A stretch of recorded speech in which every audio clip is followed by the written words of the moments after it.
in the other series, the Minnesota Timberwolves take on the Phoenix Suns in the Western Conference 3-6.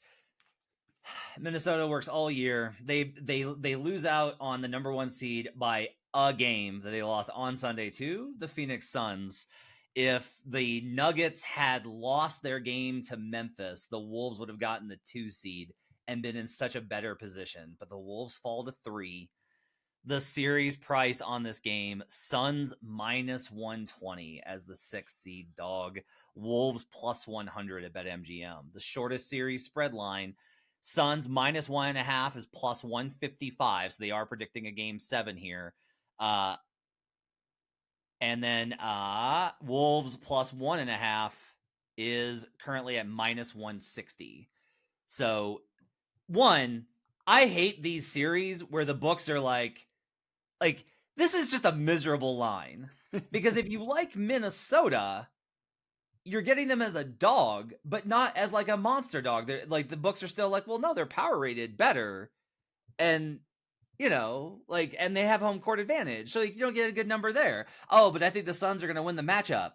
Yeah, no, we think so too. So this thing is sharp as all get out. What's your best bet for Suns Wolves? Yeah, I will say to that end, you and I are in content business, so we got to give out our series preview and pick right now. I think the answer to that problem you just described is you don't have to bet this right now. We got to bet it right now. We're on the series preview. You could do it after game 1, after game 2. There will be other chances. We'll give you those bets too. My best bet right now is the one that you mentioned. Just the Suns on the traditional spread line. Give me the Suns -1.5 +155 on the series. And a sad Minnesota nibble on the sweep for the Phoenix Suns at +900. I will explain why. The worst part about this is that all year in our text messages, Brandon would be like, doesn't matter, Wolves are frauds, nothing good will happen. And Ra and I are constantly like, this Wolves team is really good. I think they could make a real run. And the Wolves are the number 1 team I think the Nuggets wanted to avoid. I don't think the Nuggets wanted them in their bracket. I do think when they saw an opportunity to get the Wolves into the 3 spot to play Phoenix, they were like, yes, please. We'll go ahead and play starters out versus Memphis. My best bet here is not a side. That's how much I don't like this series. I'm taking under 5.5 games +175. Either Phoenix wins this in 5 or 4, or Minnesota wins it in 5 or 4. And I will explain why. I also would very much echo that, this was with Clippers Mavericks. I am not in a boy, I cannot wait to bet this. You heard my enthusiasm for Pacers Bucks. I bet that immediately. This is not now I'm betting this. Everything we give out on the show, we bet, and I bet this. I've booked it. But Brandon's absolutely right. The value comes later. There will be other spots to bet this series. Do you want me to start, or do you want to start? I'll give my 1-sentence thesis on this matchup, and then I'm gonna let you get into it, because I think that the X's and O's here are the key. To me, where I came to on this, I don't even like the Suns. I don't think the Suns are that good, but the thesis for me is the Suns make Minnesota's awesome defense irrelevant, and Minnesota's offense is just not good enough against Book, KD, and Beal, and that's it to me. Yeah, here is how this series works out, and the reason that I'm on the under 5.5 games rather than a side. How did the Phoenix Suns go 3-0 versus the Wolves? Jump shots go brr. That's it. That is legitimately it. It is. I can give now. There's lots of interesting matchups I think in this series. There'll be lots of stuff to kind of dig into and kind of and piece apart. I think there's going to be some great prop plays that we'll have for later episodes this week for game 1 in terms of who can play in this series and who can't.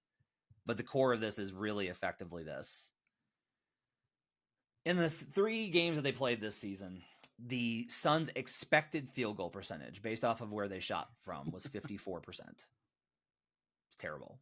It's not good. That's an EFG, not a field goal percentage. Effective. It's not good. Their actual was 62%. It's an 8 percentage bump differential. Now, If you're curious, yes, the Suns have the widest differential of any team in the league on a cross matchup, like whole league season. This is going to make sense to you as a listener that watches basketball, because you're going to be like, they have really good shooters, Matt. Absolutely. Which is why I'm not going to sit here and be like, regression will come. It's unsustainable. There's a value on the other side. No, like fucking sometimes Fred VanVleet happens, man. Like the Suns are made up of just like Yusuf Nurkic, and at any time, 4 dudes shooting like Fred VanVleet in the 2019 Eastern Conference Finals. That's who the Suns are. Is they are able to make contested jumpers. The Wolves' defensive structure, here's a big thing. The Suns are an extremely turnover-prone team. They are a nightmare in terms of taking care of the ball. Guess who doesn't really go for turnovers? Minnesota Timberwolves. You know why? They're a positional defense. You can play defense 2 ways in the NBA. You can try and target to create turnovers and force havoc, which leaves you very wide open on backside cuts and open 3-pointers. Or you can play positional defense, which is you keep everything in front of you and you try and force low percentage shots. That's what Minnesota does. The Phoenix Suns are the best team in the league at converting low percentage shots. That's who they are. They have Kevin Durant. They have Devin Booker. They have Bradley Beal. They have Grayson Allen as a floor spacer. They have Eric Gordon, who can make some shots, and they have some other dudes that can convert a few here and there. But that's who they are. And like that's to me is like all of this. The matchups individually, though, also not good. The one I really hate, all year long with the Wolves, I kept making note of this. Like I would just like make a little note whenever I'm watching Wolves games. And what it was Jaden McDaniels ? And the reason I kept writing the same thing down is Jaden McDaniels is one of these guys who I think is a superb on-ball defender when he has an advantage. If you sick Jaden McDaniels on Grayson Allen, he's going to absolutely lock him up, shut him down, won't let him get up threes, will take him completely out of the game. But that will be considered a misuse of Jaden's talents. So you will put Jaden McDaniels on the best player you can in the series, which, as good as Devin Booker is Kevin Durant. This season versus Jaden McDaniels, Kevin Durant shot 7 of 12 from the field. He shot 6 of 12 versus Ant. I'm not saying there's a good option here versus KD, but I'm saying that your best, like one of the things with the Wolves is like, oh, Jaden McDaniels is such an impactful point of attack defender. Doesn't fucking matter versus KD. It doesn't matter. And so they do not have the matchups to be able to disrupt those guys. Let me interject a question as just from a Minnesota fan standpoint here. Yeah. Just riffing a little bit. Kevin Durant hasn't been great down the stretch here. What if I'm Minnesota? What if I put Jaden McDaniels on Booker and say, go ahead, KD, beat us? Can Jaden McDaniels handle Booker with the size advantage and limit Booker a little bit and make it a KD versus Ant matchup? Is that a thing that can happen? Yes. Yeah. Should they do that? Can do that. Yes. Honestly, the biggest thing they should do is what they won't do, which is they should switch. Yeah, well, you can't have a historically good defense and then be like, just kidding, let's do a different thing now. That's the thing, and that's the problem. Is like now Finch, I think would probably might want to. I'll be very curious because this coaching matchup is fascinating. We talk about best player in the series, coach. Booker's been hurt, but do you agree that the best player in the series is probably one of Kevin Durant or Devin Booker? Yes, it's one of those two for sure. Ant's amazing. We quibble about the order, but it's those two, and then Ant is after that. And like Ant can be the best player in any given game in the series, absolutely. And like if Ant's the best player in 5 of the 7 games, the Wolves are going to win. Yep. But that's what they're going to do. Finch versus Vogel is a superb coaching matchup because Vogel, one of the best things about Vogel is I always talk about, like, are you willing to get away from the things that you've done? Like we talked about this with Doc Rivers, right? Like, are you willing to get away from the things that you've done and problem solve? One of Vogel's real strengths is that Vogel finds ways to do the stuff that they do, but tweaks the surrounding things to make it viable. So like he will switch up things in order to make sure that they stay true to what they want to do, but small adjustments to make it a little harder. You win in the margins and the edges rather than what a lot of coaches do, which is like, we're going to do what we do and what got us here because that's who we are. And I'm not going to let my team be not confident in who we've won. No, you have to do that, man. This is a fucking playoffs. You're facing Kevin Durant. Switch it up. Finch will I think want to make those changes, but it's a question of like how comfortable the players are with it. Yeah, Rudy is not as bad. Can the personnel make the changes? Can Rudy and can Cat make the changes? Rudy can. I will say this: like Rudy gets a bad rap. After Rudy got annihilated by James Harden in 2019, like Rudy worked really, really hard at getting better on switch and playing at level, and he's really good. Like Rudy's really good in these situations. I want to shit on Rudy Gobert. Don't get me wrong. Like I would, because I was the guy that was like, the Jazz cannot win because of Gobert. And then like Rudy got better and the Jazz still couldn't win because they just spaced Gobert off to the side of the floor. That's one of the advantages in the series. The Suns don't have a small ball lineup. They can't spread Rudy to the corners, but you have to get so aggressive here with your coverage. You have to not just be like, Rudy's going to play like a soft switch. Rudy's got to be like up in their face, trying to get the ball away from them and being like, if you're going to be us on the backside, you're going to be us on the backside. We've got good weak side defenders. If they do that, the Wolves can win the series. But so much of this involves getting the Wolves so far away from like what has got them there. And that to me is a huge problem. Well, in a note I had too, the coaching thing I agree is very fascinating. Like we've talked a lot about how, well, what I would do in this series, but you can't bet it that way because we don't know if it's going to happen that way. But what I would do if based on my limited perspective of what I'm looking at here, I think I'd try the Jaden McDaniels thing. I think I'd try to say, okay, Kevin Durant beat us on twos, and maybe he just will, and somebody on this team can beat you, so you tip your hat. But I think the other side, too, the one thing that I think Timberwolves should try, and this is probably coming off like my March Madness perspective, you look for who are the underdogs, who are the Cinderellas that can make a run. A key thing you look for in a one-off setting is who are the teams that can hit their threes, they just don't really that often, and might actually crank up the volume. The Timberwolves were average on three-point volume, even below average most of the time, but number 3 on three-point percentage. The Suns aren't going to beat you on threes. They did it against Minnesota because they hit a ton of them, but normally that's not where it's at. Phoenix took more threes than the Timberwolves in the head-to-head matchup this season.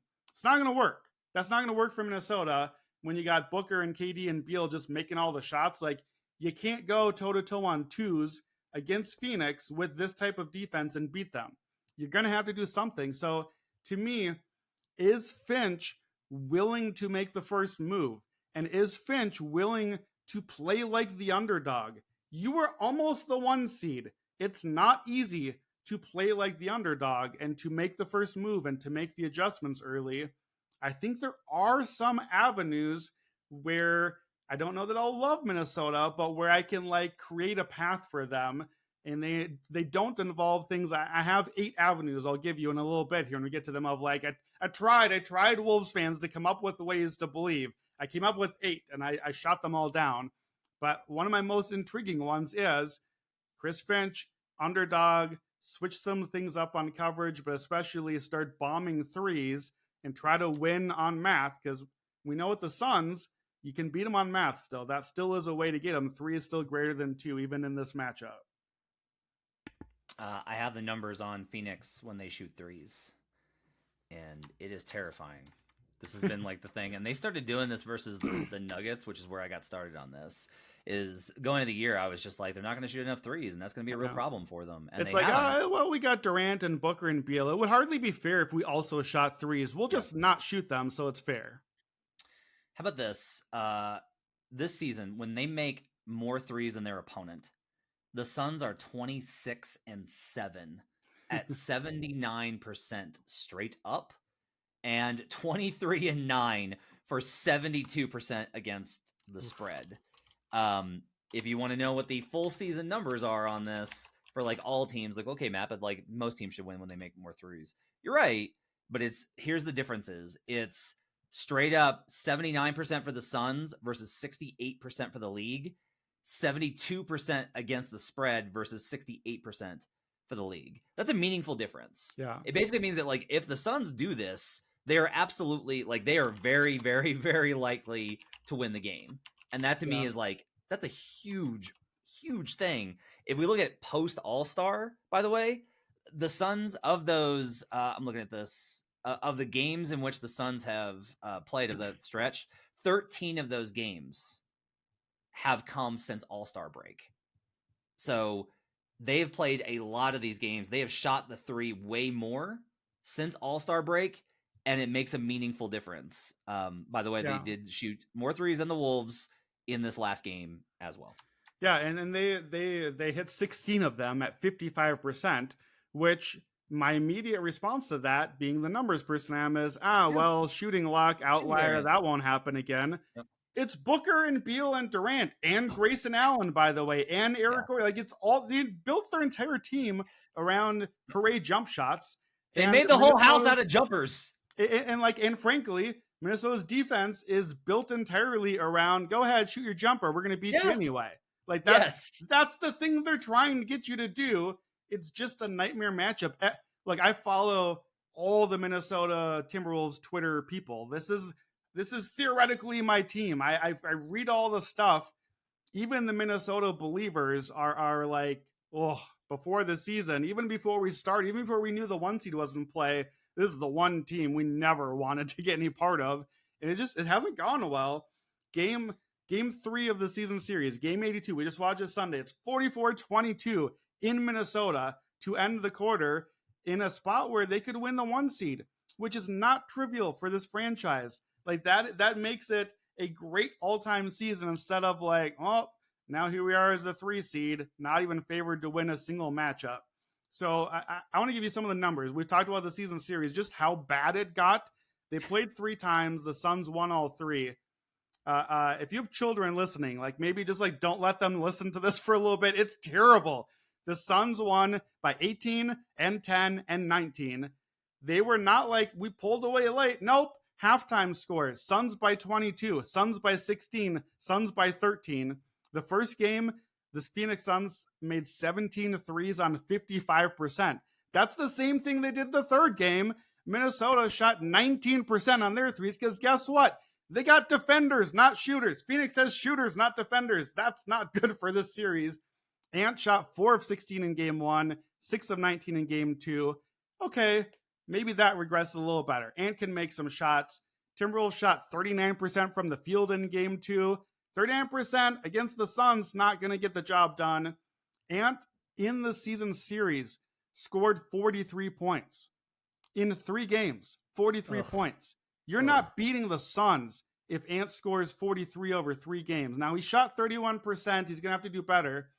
Minnesota, in 3 games against the Suns, did not have a single player have more than 4 assists in any game. No Timberwolves player had 5 assists against the Suns. That's how bad the offense was this year. It's like, to me, as I looked at the matchups, I was like, okay, well, I know Minnesota's defense is not going to be a great matchup here. Like, the Suns are number 28 in points in the paint. Minnesota wants to force the tough twos. Phoenix is like, yes, please. Then I was like, okay, well, the Timberwolves bench has been awesome. Well, what are they awesome at? Playing defense and doing all the stuff that makes the starters awesome. So if the thing isn't good for the starters, then bringing all the good bench guys in to do the same thing is also not going to go well. The Timberwolves don't have scoring punch off the bench. They don't have a lot of scoring punch in general, so that doesn't really help. Rudy Gobert, we're not going to dump on him, but like, when did Rudy Gobert have bad playoff exits?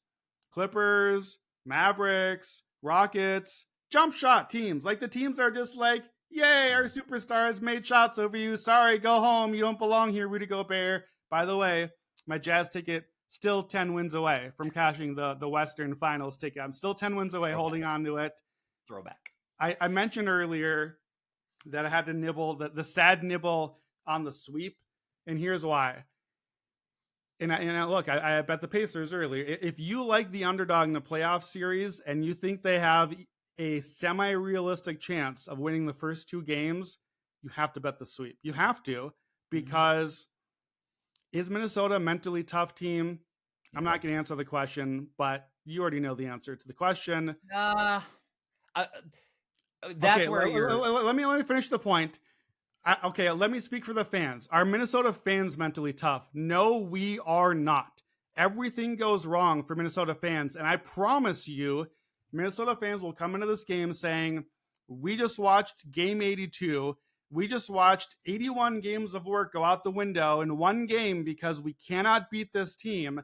And if game 1 of the series starts and Phoenix does the exact same thing, Minnesota fans will turn, and they will turn hard, and they will let go of the rope. And if you suddenly have a home game where the fans are letting go of the rope, and look, Ant can do whatever he wants. Ant is a dog. Ant's going to show up and fight all the way down the stretch. Karl Anthony Towns, my man, I'm just not saying any more words than that, but he is going to, like, there are guys in Minnesota that I think if it starts going poorly, I think it could end very badly. And if they go down 0-2 back to Phoenix, I don't think that this team is going to look at, well, we've lost all 5 to this team now and we don't have any answers, don't know how to score and can't stop them. Sure, we'll beat them 4-5. I don't see it. Maybe Finch and Ant are the answer to that, and I'm not putting this on all of them. And maybe this is just me projecting my Minnesota fandom, but that is part of this thing. So I'm taking the sweep 9-1. I price it more like 4 or 5-1 because I think the Suns just have the better. And look, you think it's a short series, so tell me I'm crazy. Is my sweep bet the wrong bet if you think it's a short series anyway? No, I just think it's just different reasons. Okay, what are your reasons? Make the case for the short series. Well, first I want to hit on this. I do think the mental thing is different, and I say this from somebody that's like watched them very closely throughout the season, and then like saw them in person in those Nuggets games this year. The presence of Mike Conley, Kyle Anderson, and honestly Jaden is really big because they do have guys that, like, when Rudy starts to go flying off the handle and starts to like just losing his mind and losing his composure, they have guys that are like, hey, get it back together. Like, Rudy could have spiraled off in a bunch of these games and didn't because of that conversation. They are the same way with Cat. This is a more professional team than it was like 2 years ago. Just to make that point, right? Yeah. However, I still think you're right because I think the problem is just, for me, it's not even necessarily about like they'll give up if they're down 0-2. I think it's more of if the Suns win 2 of these games or 1 of these in Minnesota, it's just too far downhill. And I don't think the Wolves can get one in Minnesota. I don't think if the Wolves don't hold serve in Minnesota to start the series, I don't think they can get back into it because I think Phoenix will ride that momentum and will absolutely shoot the lights out and win 3 and 4. Does hold serve mean win both games or split 1-1? Hold serve is 2-0. Yeah, that's just clarifying. That's what I thought. Yeah. So hold serve is 2-0. Now, on the flip side of this, I'll tell you this. If Minnesota wins that first game and is like, they do bleed, and then takes care of business in game 2, there will be adjustments at the end of game 2 that Phoenix will probably make going into game 3. They win game 3. Game 4 becomes a real battle then. And if Minnesota is able to come back and just like get a good shot variance game from the Suns at home, when the Suns are at home, then you're going back to Minnesota up 3-1. And then I think the opposite happens, which is Phoenix, which I don't necessarily think believes in itself, which I don't necessarily think has like a strong culture, who doesn't have team leaders, who has collapsed in the playoffs before around Devin Booker. Now they're going on the road to game 5 being like, we beat these guys 3-0, but we can't hit jump shots. And now they're panicking and they're tight, and the Wolves are able to win a grinded out series at home. So like, sure, that to me is this. Now look, I would not play this if under 5.5 was a short number. It's plus 175. Like, I get close to 2-1 on this going under 6 games. So that's where I think the value is. But a lot of this is going to be like game 3 is going to be an inflection, or game 3 is going to be an inflection point. So before game 3 is when I'm going to look to probably bet the series the most. And that's kind of how I feel about it. I just think that, like, you're not wrong about, I think a lot of the stuff that you're talking about. And I will say that the Wolves are fighting from the mental standpoint, and like you could say like, well, is this just narrative stuff? No, this stuff matters. Like, these are humans. Like, this stuff gets to them. The Wolves are fighting the idea that this franchise is irrelevant and will always be irrelevant. They are fighting that. Like, that's something that they are combating. And you're right that there is a sentiment in town, I think, of, oh no, it's great. That's awesome. Good job on a good year. You guys are still going to be the Wolves because nothing ever good happens to us. And that's really hard to overcome. Like, I say that as somebody that, like, Denver had that same feeling with the Nuggets. That's how the Nuggets felt.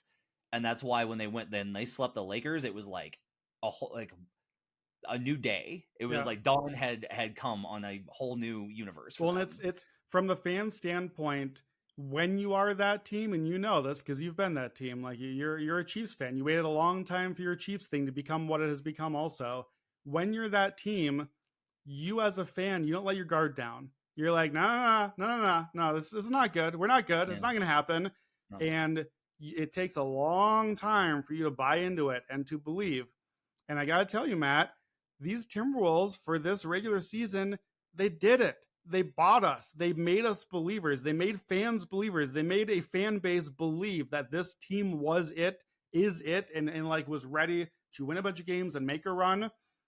But when you're that fan base and you know the feeling of, okay, I finally believe now, as soon as it goes wrong, oh man, you go back into your shell in a hurry. Like you're like, oh, I remember this feeling. Here it goes all bad again.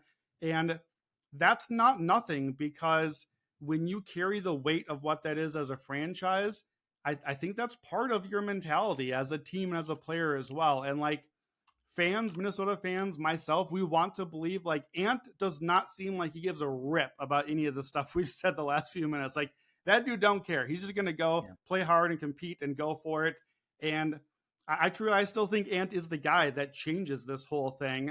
I'm going to transition here to me, the guy who can change my entire analysis of the series, if he does the thing he can and can flip it, is Karl-Anthony Towns.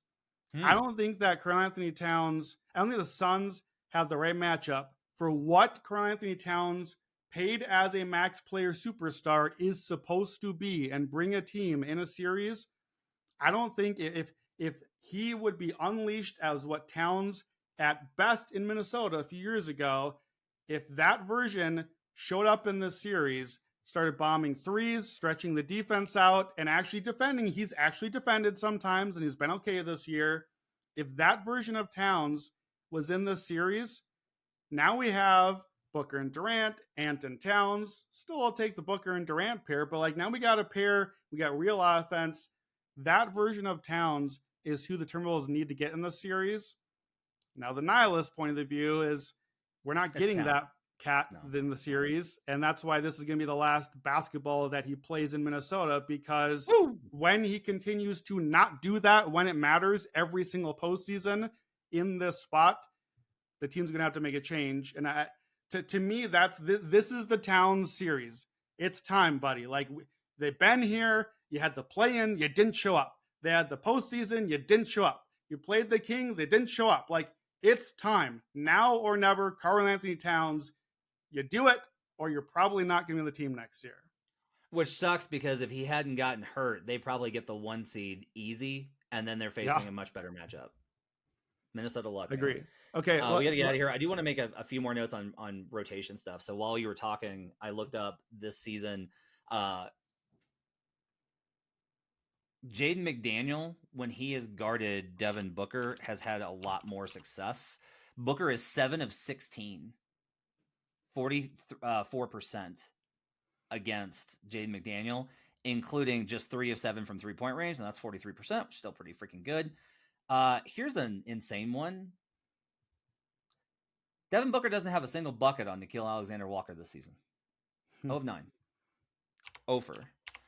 Kevin Durant this season, when faced with Nickeil Alexander-Walker, only had 1 possession, 1 shot. He did make it. Bradley Beal, when guarded by Nickeil Alexander-Walker this season, 2 of 6. This might be a Nickeil Alexander-Walker series. Yeah, I think it is. I have, and then pursuant to the Towns conversation, it's so difficult because Rudy really has, like, he's going to win DPOY, and he is the biggest reason why the Wolves are the number one defense. I've talked about their point of attack stuff and how good it is, but I say that to recognize how complex defense is and to credit guys like Ant and Jaden and Conley. But like, it doesn't work without Rudy. I do hope, for Wolves fans' sake, that Rudy Gobert can be okay if they go with Towns at 5.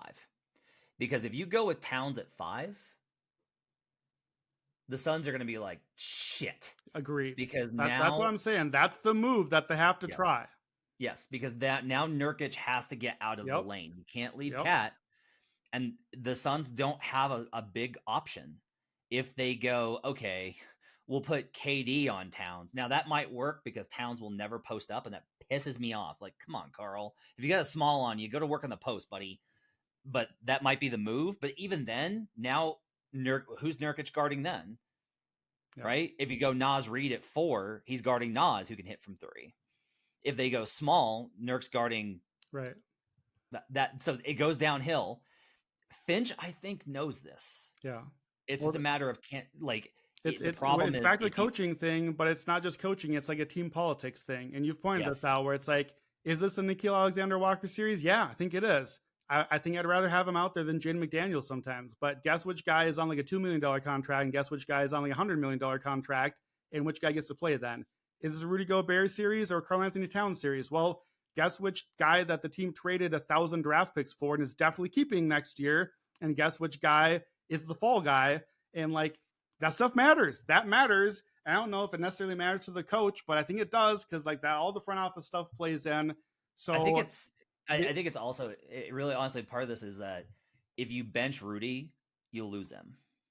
Yeah. Right. And now you have 2 problems. You're trying to beat the Suns, and your locker room is in like there's weird, awkward tension in the locker room because Rudy's pouting and pissed off because he's not getting to play as much as he thinks he should, because he's a competitor and he wants to compete. I get it, but it's just like I just want to I really want to be like screaming like, Rudy, do you understand that if you are like, all you got to do is get out of this series, you're gonna play forever versus the Nuggets.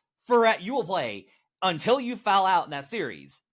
Now, I don't know that that's good, because that's a miserable experience having to guard Yoke, because he destroys you despite playing really good defense. But like, you're not playing.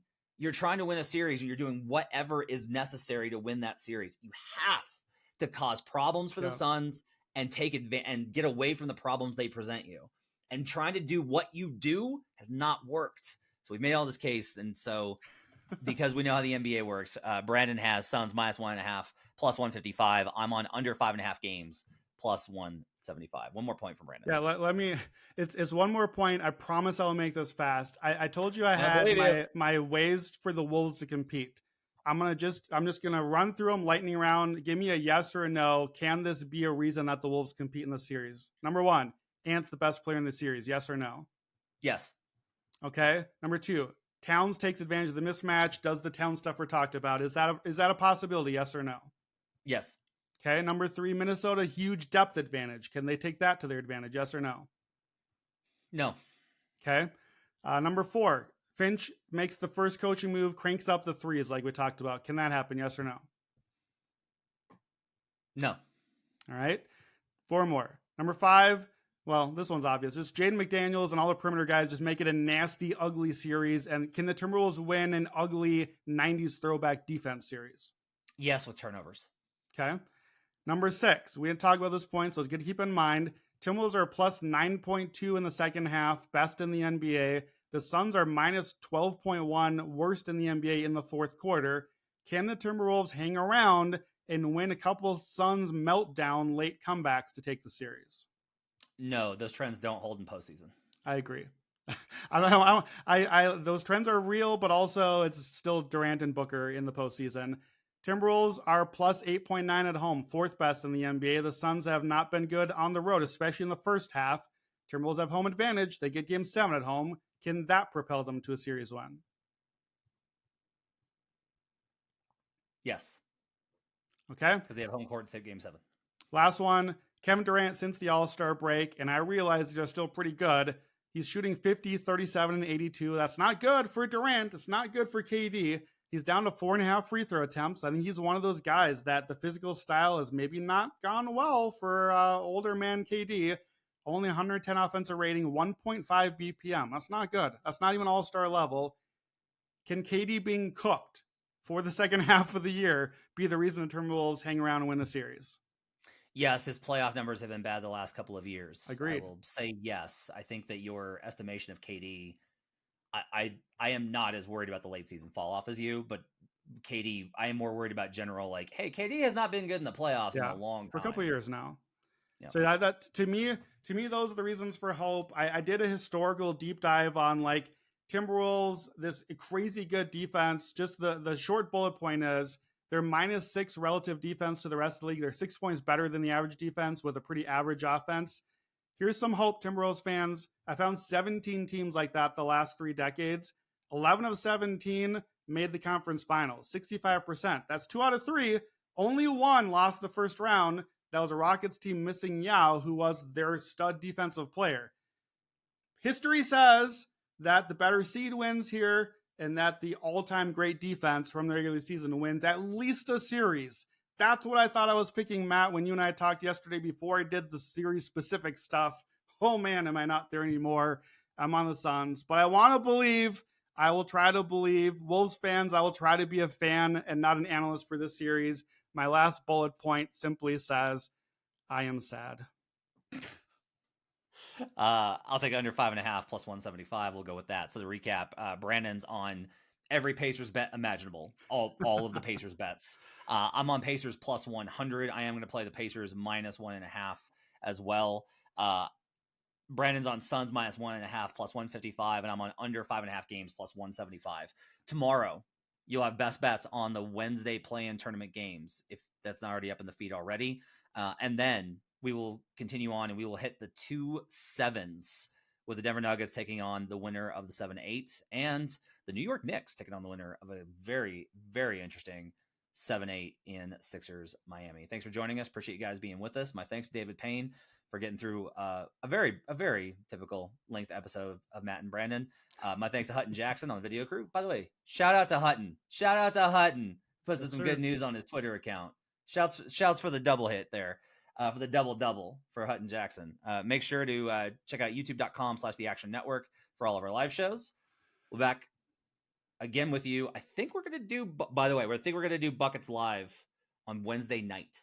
So be on the lookout for that. It's going to be me and Jim Turvey and Joe Delera. Be on the lookout for Buckets Live on Wednesday night, as well as episodes throughout the week. We'll see you guys again next time. Until then, let's get buckets.